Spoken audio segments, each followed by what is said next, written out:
가끔 제가 꿈을 꾸면 술 마시는 꿈을 꿀 때가 있어요. 막 사람들이 북적북적거리고 낯익은 친구들 얼굴도 보이고 그런데 제가 이렇게 술잔을 들고 있어요. 소주잔을. 그래서 그 잔을 이렇게 입에다 털어 넣으면 이게 참 묘한 게 꿈인데도 꿈에서도 그 술 맛이 나는 것 같아요. 알싸한 그 소주 맛이 이렇게 목구멍을 타고 넘어가는 게 꼭 진짜로 느껴지는 것 같고 그래요.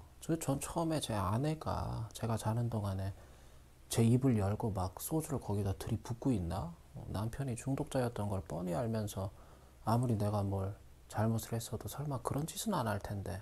제 아내는 제가 술 마신 모습을 한 번도 실제로 본 적이 없어요. 제가 결혼하기 전에 술을 끊었기 때문에. 그래서 가끔 친구들 만나면 그 친구놈들이라는 게 좀 짓궂잖아요. 괜히 말 실수하는 척 하면서 와이프 앞에서 그냥 옛날 여자친구 얘기 꺼내고 괜히 쓰잘데기 없이 자꾸 옛날 얘기하고 저 술 마실 때 중독자 시절에 있었던 얘기들, 뭐 에피소드 같은 거 그런 거를 그렇게 아내 앞에서 자꾸만 말을 하고 그래요. 근데 아내는 친구들이 그렇게 얘기를 하고 그래도 잘 못 믿더라고요. 그거를 남편이니까 뭐 걸러 들어주고 그런 게 아니라 말을 들어도 상상이 잘 안 된다 그러더라고요. 근데 아무튼 제가 더하면 더했지 덜 하진 않았겠죠. 술만 먹었다 하면 진짜 그냥 개도 아니고 미친 개가 되니까 그거를 제 자신이 이제는 누구보다 잘 알죠. 아무튼 근데 그렇게 꿈에서 제가 술을 마시고 그러면 술 마시는 꿈을 꾸면 진짜 온몸에 그냥 식은땀으로 범벅이 돼가지고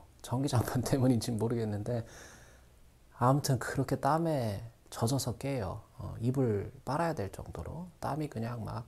저는 진짜 무슨 귀신 꿈, 악몽, 뭐 가위 눌리고 이런 것보다도 술 마시는 꿈이 더 무서워요. 중독자 시절에는 제가 가끔 가위도 눌리고 그랬었는데 술 끊고 나서는 꿈이 좀 깨끗해진 것 같다 그런 생각도 들고 그래요. 술 끊은 다음부터는 뭐 악몽을 꾸거나 가위에 눌린다거나 그런 적은 없는 것 같아요. 술 안 먹고 나서부터 어떻게 뭐 영성이 좀 맑아진 건지는 모르겠는데 그러니까 영성이라는 거는 그래요. 그게 꼭 종교적으로만 접근할 건 아니고 일종의 어떤 느낌이에요. 영성이라는 거는 삶에서 받는 느낌. 그러니까 내 삶이 맑으면 맑은 느낌이 있는 거고 그 사람한테 내 삶이 지저분하면 느낌도 좀 더럽고 대강 그렇게 되겠죠. 예전에 제가 담배 끊었을 때도 가끔 꿈에서 담배도 피고 그래요. 예. 그 담배를 끊었는데 꿈에서 담배를 피고 있고 그러면 일어나서 썩 기분이 좋진 않았는데 아무튼 술 마시는 꿈은 저한테는 진짜 최악이다 그거죠. 저는 진짜 귀신보다 술이 더 무서워요. 근데 제가 마약을 하다가 이제 단약하시는 분들 얘기를 들어보면 그게 술만 그런 게 아니라 마약도 그렇더라고요. 마약했던 분들도 마약하는 꿈을 꾼대요. 근데 마약하는 꿈을 꾸면 진짜 그렇게 무서울 수가 없다 그러더라고요. 아주 최악이라 그러더라고. 우리가 마약은요, 특히 환각제라든지 아니면 그 대마 중에서도 TH를 이빨에 그냥 때려 넣은 그런 게 이제 되게 그런 게 액상 대마로 이렇게 유통이 되죠. 그 겉으로 보면 그냥 액상 담배 같아요. 근데 사실 그런 거는 이름만 대마지 엄밀히 따지면 대마도 아니에요. 그러니까 우리 애는 지금 대마 조금 했는데 지금 판사가 판결을 이렇게 때렸다고 뭐 뽕쟁이나 대마나 왜 이게 형량이 비슷하냐고 막 하소연을 해가지고 가만히 들어보면 대마가 아니야. 그게 합성 대마야. 법적으로는 분류가 그렇게 되거든요. 마약 아니면 향정신성 의약품 아니면 대마 요 세 개밖에 없어요. 근데 합성 대마라는 거는 대마로 들어가는 게 아니라 그냥 바로 그냥 마약류로 들어가 버려요. 그러니까 일반 대마보다 형량이 세게 나올 수밖에 없어요, 그게. 특히 환각제나 이런 애들은 거의 뭐 99% 이상 환청이나 환시를 동반한다고 봐야죠. 어떤 할루시네이션이 있다 그거죠. 그러니까 우리가 필로폰도 조금 하다 보면 환청이나 환시가 오게 돼 있어요. 거의 무조건 와요. 합성 대마도 마찬가지죠. 이거는 저도 들은 얘기인데 합성 대마 같은 경우에 그걸 뭐 세 모금 이상 빨기도 힘들다 그러더라고요. 대마라는 거는 우리가 이거 일반 담배 피듯이 하는 게 아니에요. 대체로 이제 그 대마를 빨고 나서 이렇게 뭐 이렇게 말아 피고 그러지도 않아요. 한국에서 유통되는 거는 빨고 나서 이렇게 고개 쳐들고 한참 숨을 참고 있어야 돼. 이게 이제 흥분감을 고조시키는 일종의 방법이죠. 아무튼 합성 대마라는 거는 한 번에 많이 흡입할 수도 없고 그걸 하고 뭐 예컨대 우리가 음란물을 본다거나 그러면 막 그 음란물 속에 인물이 음란물 속에 뭐 이성이 막 화면 밖으로 튀어나와서 그냥 내 배 위에 앉아 있고 그런 환시가 있다 그러더라고. 합성 대마가. 그러니까 필로폰도 마찬가지예요. 예, 그 히로뽕을 이제 어느 정도 하게 되면 계속 그러니까 막 벽에 달라붙어 가지고 이렇게 막 귀대고 있고 어떤 무늬에 이제 딱 하나 꽂혀 가지고 그거를 계속 보고 있으면 그게 이제 특정한 뭔가로 형사가 된다든가 그 형사하고 내가 막 대화를 나누기도 하고 뭐 침대에서 갑자기 막 손이 기어 나온다든가 남들 눈에 안 보이는 그런 것들이 이제 내 눈에만 보이기 시작하게 된다 그거죠. 그 뽕을 맞게 되면. 그러니까 사실 중독 중에서도 정말 왜 우리가 그 마약을 그렇게 위험하다 그러냐면 내가 마약을 지금 이제 옛날에 마약을 하다가 지금 마약을 끊었어. 내가 지금 마약을 끊은 상태더라도 지금 마약을 안 하고 있는 상태에서도 내가 옛날 마약할 때 들었던 그 환청이나 환시나 그거는 그대로 내 기억 속에, 뇌리 속에 남아 있다는 게 사실 그게 제일 큰 문제죠. 그러니까 미치는 거죠. 끊고 나서도 그게 고역이다 그거야. 평생 그게 그 잔상이 남아 있다 그거죠. 그러니까 장자에 보면 정말 무지하게 가난한 집 아들내미가 어떻게 뭐 깊은 바닷속에 그냥 그 해녀들 들어가듯이 잠수를 해서 들어갔다가 막 어마어마한 진주를 그걸 이제 장자가 천금지주라고 표현을 하잖아요. 천금지주라고.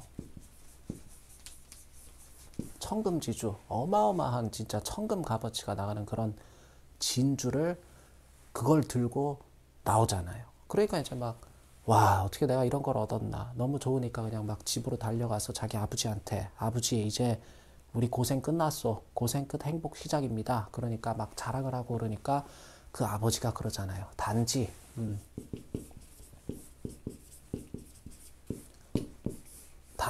그것을 깨뜨려 버려라. 그러잖아요. 짱돌 갖다가 때려 부숴라. 그 아버지가 이제 검은 용 얘기를 하기 시작하는 거잖아요. 네가 주워온 이 방금 이 천금지주 그게 그 네가 잠수해서 어떻게 운 좋게 얻은 이 천금 값어치 나가는 그 진주라는 게 반드시 그거는 저 깊은 심연 속에 검은 용 턱주가리에 붙어 있던 그게 여의주다. 그게 네가 그 진주를 주워올 수 있었던 거는 반드시 그거는 그 용이 마침 잠을 자고 있었기 때문일 것이다. 만약 검은 용이 깨어 있었다면 어떻게 네가 잡아먹히지 않고 이거를 들고 살아남아서 들고 나올 수 있었겠냐 지금 그 소리죠. 이게 어떤 사람이 송나라 임금한테 막 술의 열채를 이렇게 하사받았다고 자랑질을 하고 장자한테 와서 그러니까 장자가 그 소리를 듣고 지금 이 천금지주하고 검은 용 비유를 들기 시작하는 거잖아. 장자가 이제 장자는 화가 나는 거지. 자기는 당장 저기 먹고 살 쌀 한 톨 없어가지고 굶어 죽게 생겼는데 막 술의 열차를 받았다고 자랑질을 하고 그러니까 장자가 이제 속된 말로 빡이 도니까 이런 비유를 들기 시작하는 거죠. 그래서 장자가 그런 얘기를 하잖아요. 지금 송나라 임금이라는 작자는 사실 검은 용보다도 그게 더 사나운 사람이다. 당신이 그런 사람한테 수레를 얻을 수 있었던 거는 송나라 임금이 지금 졸고 있었기 때문에 약간 정신머리가 지금 어떻게 헷가닥 해서 흐리멍텅한 상태에 있었기 때문에 그래서 네가 지금 수레를 열채나 얻을 수 있었던 것 뿐이지 만일 송나라 임금이 깨면 꿈에서 이제 깬다면 그 즉시 당신은 제분이다 이런 표현을 써요. 제분이다 제분이다 제분 고춧가루처럼 될 것이다 그러잖아요. 그러니까 임금한테 지금 그것도 정신머리가 온전하지 않은 임금한테 그 임금도 뭐 취했을 수 있지. 뭔가에 술에 취했든 약에 취했든 도박에 취했든 뭐 여자의 그 성에 취했든 뭐 디지털에 취했든 그 당시 디지털 없었겠지만 아무튼 뭐 지 자신한테 취했을 수도 있죠. 그 나르시시스트들처럼 자기 자신한테 취했을 수도 있죠. 근데 아무튼 정신이 온전하지 못한 그런 임금한테 아부에서 뭘 얻어내는 게 얼마나 위험한 일인지 지금 장자가 경고를 하고 있는 그런 대목이잖아요. 지금 너 술에 열채 받은 걸로 여기저기 떠벌거리고 다니면서 자랑질할 때가 아니다. 그게 대수가 아니다. 너 나중에 그 술에 열채 받아가지고 그 네가 받은 술에 열채에 깔려가지고 잘못하면 고춧가루처럼 된다. 지금 경고를 하는 거죠. 저는 가끔 술 마신 꿈 꿀 때마다 늘 이런 생각이 깨고 나면 좀 들어요. 아 진짜 내가 고춧가루 될 뻔했다. 산산조각 날 뻔했다. 술 계속 마셨으면 지금쯤 나는 고춧가루가 됐겠다. 고춧가루가 아니라 진짜 뼈가루 됐을 수도 있는 거죠. 제가 뭐 자살을 했든 아니면 병 걸려 죽었든 마지막에 제가 술 끊기 전에 병원 가가지고 간 수치를 재보니까 간염 이런 게 아닌데도 간 수치가 2000 나오더라고요. 보통 정상이 40인데 2000 나오더라고, 간 수치가. 그래서 모든 중독이라는 거는 이 청금지주처럼, 청금 값어치가 나가는 진주처럼 굉장히 먹음직스러워요, 중독이라는 게. 그게 왜 중독이 그러냐면 쾌락을 주기 때문에 그래요. 쾌락. 예, 이게 다른 즐거움이라 그랬잖아요. 제가 쾌락을 주기 때문에 중독이라는 게 그래서 매력이 있는 거거든. 근데 사실 그러니까 그래요. 사실 모든 중독의 근본적인 원인이 뭐냐 그러면 우리가 쾌락을 얻으려 그럴 때, 좋은 결과를 빨리 얻으려 그럴 때 중독에 빠지게 될 가능성은 굉장히 올라가요. 예. 가난한 집 아들내미가 이 청금진주, 예? 청금지주로 일확천금에서 인생 역전을 꿈꾸듯이 좋은 결과를 빨리 얻으려 그럴 때 우리가 중독에 빠지게 될 가능성은 높아진다 그거죠. 예. 사실 이제 그 뭐 제 유튜브 뭐 이제 이런 내용으로 제가 강의를 하고 그러면 뭐 꾸준하게 보시는 분들 정도 되면 살 만큼 사신 분들이고 그러면 다 아실 거 아닙니까? 사실 한 방에 인생 역전을 하고 뭐 그런 거는 없어요. 예, 세상에 그런 거 없어요. 전부 그거 허상이고 신기루인 거 우리가 다 알고 있잖아요. 뭐 노력하면 잘 될 것이다. 그 노력을 하라는 것 뿐이지 노력해서 잘 된다는 보장이라는 건 어디도 없어요. 그걸 누가 보증해 줄 건데? 하느님이?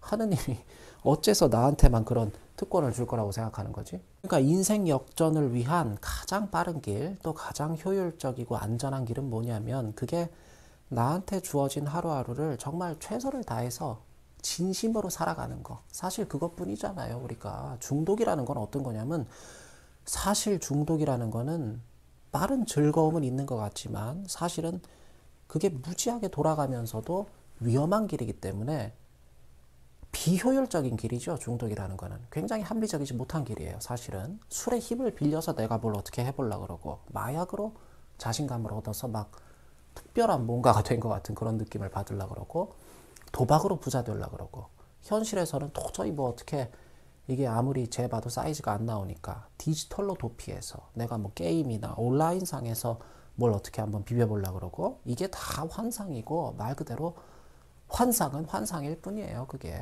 우리가 급하다고 엉뚱한 데서 대출 받으면 인생이 피곤해지기 시작하듯이 뭔가의 힘을 빌려서 어떻게 한번 해보려고 그러는 거는 상당히 위험한 일이죠. 예. 우리가 뭘 빌리고 꾸고 그렇게 해서 오는 결과는 딱 하나예요. 사실 빚지는 거 딱 하나밖에 없어요. 예. 중독이라는 거는 정말 말도 안 되는 그런 미친 금리로 대출을 받는 거나 똑같은 거예요. 예. 돈 갚으라고 닥달하는 사람이 얼마나 사나워요. 그거 난 뭐 항상 빌리라는 전화만 와가지고 그 뭐 신용이 있어야지 빌리든지 말든 하지. 근데 빌리라는 전화만 오고 내가 닥달 받아본 적은 없어가지고 잘 모르겠지만 우리가 아무튼 그 남의 돈을 빌린다는 거 특히 그래가지고 돈뿐만이 아니라 남한테 뭘 빌려가지고 그거를 막 빨리 갚으라고 재촉받고 닥달받고 그러는 게 그럴 때 그 닥달하는 사람이 얼마나 사납냐 그거예요. 예, 돈 빌려주는 사람들도 빌려줄 때는 잠자는 척을 하죠. 예, 그러다가 일단 빌려주고 나면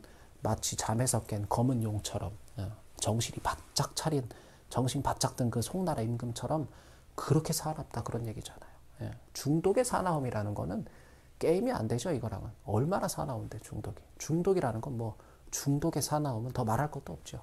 말 그대로 고춧가루가 될 때까지 시달리게 되는 거고 그러니까 중독으로 얻는 쾌락이라는 거 그거는 마치 이 찢어지게 가난한 집 아들내미가 청금지주를 바다에서 건져 올린 청금 진주 같은 거다 그거지. 중독이 주는 쾌락이라는 거는 중독으로 얻은 쾌락은 송나라 임금이 주는 수레 같은 거다. 예, 술이 됐든 마약 도박 뭐 디지털 뭐가 됐든 일단 한번 의존을 하기 시작하게 되면 그래서 중독의 사나움이 눈을 뜨면 중독의 사나움이 깨어나기 시작하면 점차로 내 삶에서 나 자신은 사라져가고 결국 중독만 남게 돼요.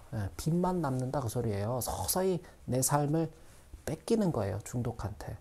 내 삶을 이거 내 건데 아니 삶이라는 건 내 거잖아. 이거를 중독한테 뺏긴다 그거야. 빚져가지고 그 채무자들이 그 집에 빨간 딱지 붙고 그렇게 못 들어온다 그래 차압 들어오듯이 그렇게 뺏긴다 그거예요. 중독한테 내 삶을 걸고 중독한테 왜 빚을 지냐 그거죠. 점차로 나는 희미해지고 옅어지고 진짜 여기 고춧가루 될 때까지 그렇게 갈려 나가다 보면 그 끝은 결국 그 끝에는 뭐가 있냐면 죽음이 있는 거예요. 죽음이. 그러니까 단 한시라도 우리가 정말 우리 중독자 분들 단 한시라도 빨리 깨부수라 그거죠. 중독을 한시라도 빨리.